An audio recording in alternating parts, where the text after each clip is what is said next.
Hello and welcome back to Football by the Numbers on a very cold and snowy day where we live. I am John. I am joined by my two best friends, Andrew and Willard. Willard, how are you doing? I'm doing good. I'm glad USA got a result tonight. I'm glad St. Losers are 2-0 in indoor. I like the stash, Will. The stash is coming in nice.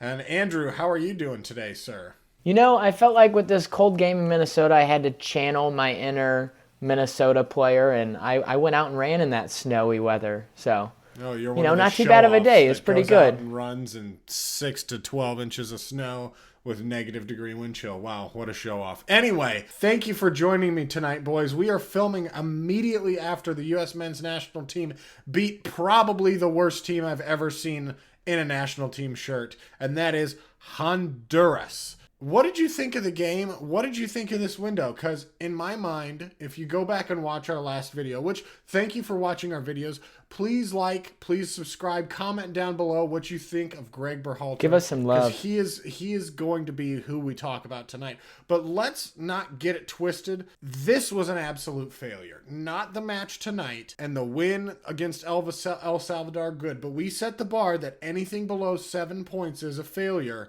in our last episode. So boys, let's hear it. Let's hear the thoughts of this window. 6 points. I mean, I'm okay with it. I'm okay. Not a total failure in my opinion. I think he underestimated Canada and was unprepared for what kind of style they were going to play. I think they should be expected to win at home. I'm glad he got 2 wins in the 2 home matches. So okay, can we talk about the fact that you? Let's bring up this point. If you're expected to win at home, why didn't the USA win at home against Canada? Why did we draw 1-1? If they come to our house and draw 1-1, are we expected to lose 1-1 then? If they draw us on our turf, they should be expected to win on theirs. I strongly disagree with that. You just said an international coach was not prepared for an opponent. Will, what has he done the past 2 months since our last games? Get prepared for the opponents you are going against. We've known this for a long time who they're going against. We know what Canada does. They play fast. They don't need the ball. And all they do is score, evidently, because the U.S. allowed them to score 2-0 against them when we thought, this weather is going to be an impact in every game we play. We're so ready for this. It was a joke of a showing. I mean, let's just boil down to the straight facts. Berhalter ball is a failure. Berhalter ball doesn't work with our team. We have such great attacking prospects. Weah looked, I thought, really good tonight. His dribbling ability and his fake shot step overs reminded me of those Ousmane Dembele does. He looked very good. I thought J-Mo looked pretty good. I'm absolutely happy to bring him along to the World Cup. I thought Pepe looked a little stale, which of course, we're on the DK train. Bring in DK. The announcers tonight kept babbling on, nobody has established themselves as a true number 9 for the United States. Do we bring Ferreira? Do we bring Pepe? Do we bring Josh Sargent back? Do we bring Zardes? No, we bring DK. DK's had one opportunity in the Gold Cup to show himself. He got injured and is a physical striker and didn't have a chance to prove himself, as our subscribers, who are incredibly based, know, as we all know. Bring along DK. Kellen Acosta, he played well for me. I say bring him along. He did. I was impressed by his playing. His set-piece delivery was great. Walker Zimmerman was great tonight, defensively and offensively. Got himself an assist. Pulisic off the bench, great. McKennie, great. I thought Luca De La Torre played very well, too. He looked really well, yeah. I liked him on the ball. We didn't really miss Musa and Tyler Adams tonight. Although, let's put an asterisk by that. We did play Honduras. But Berhalter ball does not work against these teams. Berhalter ball does not work against Canada, who evidently is the best team in CONCACAF now. And they still beat us against, they beat world-class talent who play for Juventus, who play for Lille, who play for Chelsea, who play for Augsburg, who play for Bayern. Red Bull Salzburg. Leipzig. Valencia. They still have the 2 best strikers in the group, though, and David and Kyle Larin. But let's play off of that. They have the 2 best strikers. DK. John, wait. They have the 2 best strikers in CONCACAF right now because they play every game. We have yet to have a striker to play consistent minutes. I rate DK and I rate Jimenez from Mexico over Laren. And yet Laren has scored 2 goals against us in this qualifying window. I believe he scored the one to draw in the first round of qualifiers. And then now in the second round of qualifiers here, he scored again against us. But this is unacceptable. We can't just play. We can't play for dead balls and hope that our tall players, that helps, but that's not a game plan. That's not a strategy. You can't just play for set pieces in the attacking half and try and head them into the net. You don't get many chances like that. Look at Weah. Look at Weah. He was consistent. Where was he most deadly? He was most deadly when he did underlapping runs, which Gregg Berhalter does not do. He just overlaps into continuity. Reggie Cannon, you know what Reggie Cannon did tonight? He ran down the byline and passed to Tim Weah. I'd really love to see if he passed to anybody else. And it was just overlapping runs after overlapping runs. Anthony Robinson, good player. I've criticized before he gives up possession way too much in the attacking third and then the midfield third. He just goes, and Berhalter ball says run and early cross it or run to the byline and cross it in. Doesn't matter if you hit a player. Doesn't matter if nobody's crashing the box. Just bomb the ball into the box. Excuse me, I'm pissed. I've never been more angrier at a U.S. men's national team win. He's an embarrassment. He's a joke. It's a nepotistic hire, and he needs to be fired. I mean, I'm so fuming mad that DK isn't called up, that our team looks so flat-footed against everybody but the bottom team in the group. I mean, for God's sake, Jamaica, I think, is one place above them. And what, did they draw us last time because of a Mikel Antonio bomb? And we couldn't score with the world-class talent we had? Come on. Andrew, talk him off the ledge. I can't talk you off the ledge. I can only agree with you. Simply, I think tonight looked better because of Honduras just had no life to them. They had no life from the start of the whistle. They talked about the coach saying that this game shouldn't even be played in this type of weather, how he doesn't want to be out there. I mean, the players represented the mentality they came in with. The U.S. is going to play off of some false hope that we kind of got here. I mean, yes, we scored 3 goals off of set pieces. All of them. 90% of those set pieces are not going to happen against the Germans. It's not going to happen versus the Swiss. England. It's not going to happen versus Ukraine. Denmark. It's not going to happen massive. I mean, you got ginormous defenders that you're going to have to go up against that are going to be world class. That ball is not going to work for us. If you look and take away all 3 of our set pieces, how many opportunities do we have on goal? Maybe 4. We had one. Did we bury Brendan any of them? Aronson, one where Brendan Aronson was barely offsides, and we buried that one, but they called it offsides. That was the only lethal Pepe attack had other one. than Tim Weah. Tim Weah did make some like wing switching moves where I guess Pepe would kind of go to the right-hand edge of the box, and then Morris would slide kind of inside, and Weah would attack from the left, where he prefers to be. Pulisic prefers to be on the right. He's more dangerous on the right. We continuously see Weah on the left, or Weah on the right, and Pulisic on the left. I want to see Pulisic be an actual winger. I want to see Pulisic pick up some random Anthony Robinson crosses that are too long. I want to see Weah playing an inverted winger / inside forwards on the left-hand side, because he can come in, he can cut in extremely well. I don't think he took a single shot on his left, and he took a couple of shots here, and he took I couldn't believe the save that the Honduras keeper made when he cut in from the left onto his right and curled that shot. I thought it was a goal for sure. Come on, Berhalter apologist. Let's hear what you got. Come on, let's defend Berhalter, please. Just do it. When it comes down to nut crunching time like tonight, when his job might have been on the line. It's against Honduras. I know. He just William. There's no crunch time. If they hadn't gotten a win, like, our qualifying chances would have gone way down. The next window would have been super nerve-wracking. I'm glad he took the reins off tonight and just kind of let the boys play. You know, I'm going to interrupt you real There was quick no here. play. There was no play. Here. No, this is the problem with U.S. men's national team fans, is that they're too emotionally connected to Gregg Berhalter. When does acceptable and limping to the barn not become enough? When does absolute domination, winning every game, wanting to win every game, wanting to assert our dominance and our world-class talent across? I mean, we have, let's see, Anthony Robinson plays for Fulham. Miles Robinson should have been transferred to a bigger team. Walker Zimmerman, MLS Defender of the Year. Reggie Cannon, Crap. Serginho Dest, who usually starts there, plays for Barcelona, formerly one of the best clubs in the world. Luca de la Torre plays in the Eredivisie. If you look at our original starting midfield three, we have Weston McKennie plays for Juventus, one of the best teams in Italy. Yunus Musa plays for Valencia, a formerly good team in Spain who's been ruined by a Chinese investor. Tyler Adams plays for Red Bull Leipzig, one of the best teams until Julian Nagelsmann left. Christian Pulisic plays for one of the best Premier League teams. Ricardo Pepi just got a record transfer fee for an American player at FC Dallas. Tim Weah plays for, I think he won the title with Lille. I mean, we have champions on our team.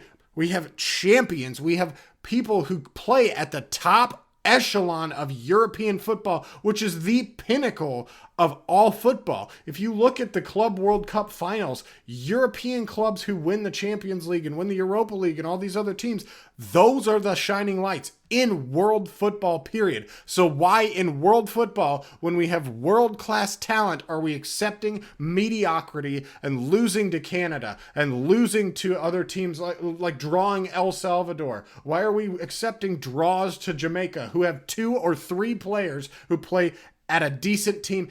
Why are we accepting mediocrity from Gregg? We have Jesse Marsch. What a world-class coach who wasn't given enough time at RB Leipzig, out there wanting the dream job of the U.S. men's national team. While it's a golden generation, maybe for U.S. soccer talent, like how many of those guys are like actual difference makers at their clubs? McKinney, Pulisic at times when his coach wants to play him, and maybe Brendan Aronson. Dest is benched. Dest is benched right now under Xavi. He wasn't benched under anybody else, and he was playing incredibly well under those coaches as well. And he's still, even though he's still benched by Xavi, he was still looked at this past transfer window by Chelsea, by Bayern, by top club, by Ajax. Again, all these top clubs across Europe. I know they're interested that these guys aren't getting a whole lot of minutes besides Aronson and McKinney right now. Christian's having trouble breaking in, so. Well, that's because TT. I mean, I'd argue that Musa is at pretty much. Do you doubt Christian's quality then because he's not getting minutes under Thomas Tuchel? No, but maybe not in great form right now. Can be argued. It can be argued. He almost scored 2 goals tonight off the bench. 2 games before, he played like crap. He did. I wouldn't argue that. I would argue that our top players are playing like crap consistently, simply because of the fact of our coach and his type of play. His system does not allow our players to be creative, expressive, and do anything that is off script from what Berhalter wants him to do, which is take the ball down the line, have our wingbacks cross it in, and have nobody in the box to finish it, because you're using a skilled player like Ferreira in your first game to win head balls. Like, who the hell are you? Like, we play a short players game. We have expressive players like McKinney, Christian, Aronson on the wings. I mean, we have players that can dribble anybody. Weah, that's who I was trying to think of. I mean, why are we trying to play this ball of funnel it down the wings? I mean, we saw it with Morris. They went with Morris 4 times in a row in the first 5 minutes and connected 0 of those passes. 0. Now, I'm not hating on Morris because he's coming back from ACL, and I think he played decently well tonight. But that is not a game that Christian Pulisic plays. You don't send Christian a long ball down the line and say, go get it. You play him the ball at his feet. And when you don't play a style that plays him the ball at his feet, what do you find him doing? Coming back into the middle, which then gets in the way of McKinney and Tyler Adams and even Acosta. So now you're drawing him in to get the ball and forcing him to do plays that he doesn't need to do, simply because your system won't allow him to do it. We'd see the same thing happening with Reyna. Simply because this style, all it does is ruin those players that are meant to be on the ball. Well, and the other thing, too, is like it doesn't only stifle creativity, it stifles counterattacks. It's almost like Gregg's like, all right, guys, we got the ball. Wait for them to reset, and then we'll go. And then we'll push. We even saw that tonight. You can't have any football being played where it's like, okay, you bomb down the wing. Okay, if you bomb down the wing and cross it in, where's the other sided forward staying on the edge of the box waiting for the cross that goes overhead? Where are the players bombing in from the midfield or cutting in and making inverted runs? Why is it that Timothy Weah, when he passes the ball to Reggie Cannon, goes further down the sideline instead of making an underlapping run to receive a pass and try and get a shot off. Instead, he passes it to Reggie Cannon, and he either waits on the sideline for Reggie Cannon to pass it back to him, or he bombs further on down to the byline to try and cross it in. I mean, Timothy Weah's got a hell of a shot on him. Luca De La Torre's fast, and he made some hard passes. I bet he could rip a long shot too if he was just waiting on the edge of the box. What needs to change? Do you think the coach needs to change? Honestly. He's done a good job with You're building wrong. the team's chemistry. He just Let him needs finish. to, Go, Will. he needs to loosen, his style of play. He's got the talent there. Just let them do their thing. Kind of just roll out the best guys. I don't think we're going to be allowed to change the coach. I don't see that in our future. I don't see that happening. After the World Cup. Yeah, exactly. I don't see it happening for the World Cup. I think the only way you get a coaching change is if Gregg goes into the World Cup and completely tanks. Because there is talk. People are expecting a round of 16 at least with the quality that we have. Yeah, Am I wrong? No, we have some incredible talent, and I mean, at least at least out of the group. And I think with Gregg, we wouldn't get out of the group. I really don't. I think we would lose to whatever African team we get. I think we would lose to whatever European team we would get. I mean, what European team can we beat with what we have now that would reasonably qualify for the World Cup? Because Germany's. I think we would beat Qatar. I think we would beat, No, I don't think we would beat Croatia. I think our only opportunity would be against Bosnia, and we didn't even do that. Well, I mean, yeah, we didn't do that, and they didn't make the World Cup. They're not going to make the World Cup. I don't think they're even in contention in the qualifiers. Germany's made it. France has made it. Spain's made it. Qatar's made it. Off the top of my head, those are the teams that I obviously know. Brazil's made it. What I want to see from Gregg in our next window is I want to see our greatest lineup, and I want to see consistent playing time. Okay, so I'm glad that you brought up greatest lineup. Who is our greatest lineup? Let's pick starting 11, and let's pick... That's hard because... let's pick a couple of bench players. Let's do a striker, a winger, a midfielder, a defender, and a goalkeeper. Okay, goalkeeper. Who's our starting goalkeeper? Matt Turner or Zach Steffen? Steffen is my starting goalkeeper. I'm sorry, Turner. You proved it tonight in against Canada. His foot skills with the ball is just not good enough for me. I don't like the way he distributes the ball. He stops the ball, but he also had a questionable stop against Canada, so I think it's kind of up in the air versus both of them. I could see both of them splitting time against any team that we play. Next person start. I don't think it matters to me. I think that in camp, Jack Steven could become not become a world-class keeper, but have enough match sharpness and get in form enough to become a good starting goalkeeper. And he does play very well with his feet. Will, does it matter to you? No, I'm kind of indifferent, and I know Gregg prefers Steffen, so it's kind of what I'm expecting next window. Steffen helps our playing style. I think we all know who our fullbacks would be: Anthony Robinson and Serginho Dest. Any complaints? No. Nope. Center backs is where I'm questionable. Walker Zimmerman is my only must start. I think he's been phenomenal in every competition. Maybe not phenomenal, but he's been good in every competition that we've had. Be that Nations League, Gold Cup, and World Cup qualifiers now. I think he's been very solid. I agree with Zimmerman. Where I get fuzzy is that this next window we're going to have Chris Richards, Miles Robinson, and Aaron Long. I thought he was in camp in January. Well. Aaron Long was in camp in January, and I heard great things coming out of camp of how they thought he trained and stuff. Obviously, you're not going to call him in off his Achilles injury. It's only been 7 months. You have John Brooks too. That man ain't anywhere near my radar. That boy can go sit down. I don't know, all you fans, I am so sorry, but John Brooks is not our defender. He's not even on my flight for the 2022 World Cup. I'd play him against teams that play in a low block, with his passing.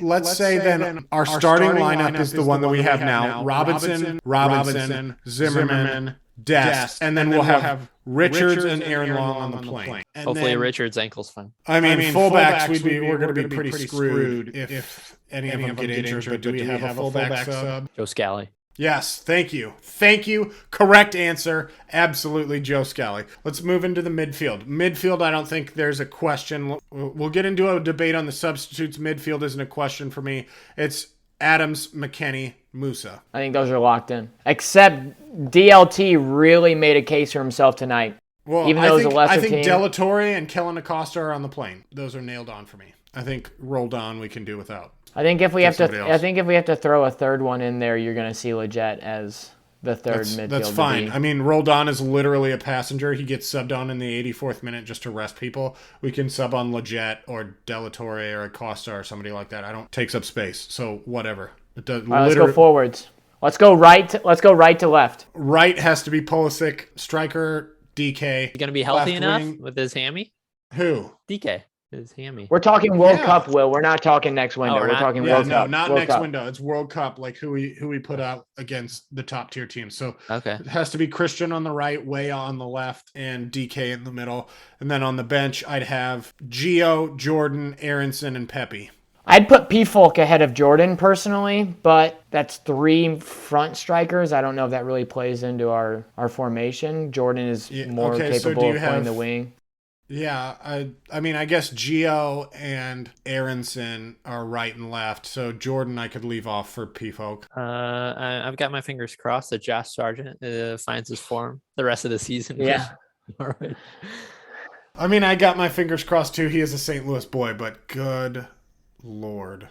I Well, think he fits more ultimately- Gregg's style than PFOC, even though PFOC's in better form. Which doesn't make sense. P. Folk is great on crosses and in corners, and I don't get that. Like, he's a big body. He's huge. I don't see how him and DK didn't make this window. No, I think Gregg just likes the guys who can play with the ball at their feet, dribble more. Yeah. Play ticky-tacky. All right, so Ticky tacky. You mean chase after people? I think we have it there for this episode, guys. Any final thoughts? Anything you'd like to add? Will, I'll go to you first. Hoping in March that we can get 4 points. Hoping for 4. 4.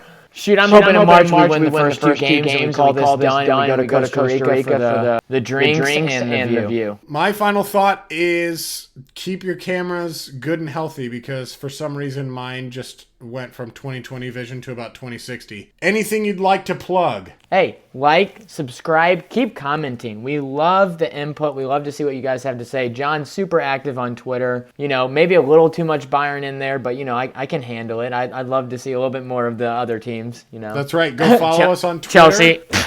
Go follow us on Twitter, where we never retweet any Chelsea. We are at FBTN 101. You don't need that garbage. Sister podcast, Lou Boys had SLU head coach Kevin Kalish on, so look for that. Yeah, that is a fantastic podcast that I totally listen to every week. Also, real quick plug for the St. Losers indoor soccer team and outdoor soccer team. If you would like to advertise on our upcoming kits, they are gorgeous. They are wonderful. They will sport the FBTN logo on the sleeve. But if you would like to cover some of the costs for our jerseys and have your advertisement similar to how I have this advertisement on this shirt right here, if you would like that on our jerseys, on our shirts for your business, email footballbythenumbers10@gmail.com for any inquiries. There we go. There's my camera. I don't know what happened there. Comment down below, like, subscribe. Thank you for watching. Thank you for listening. We are Football by the Numbers.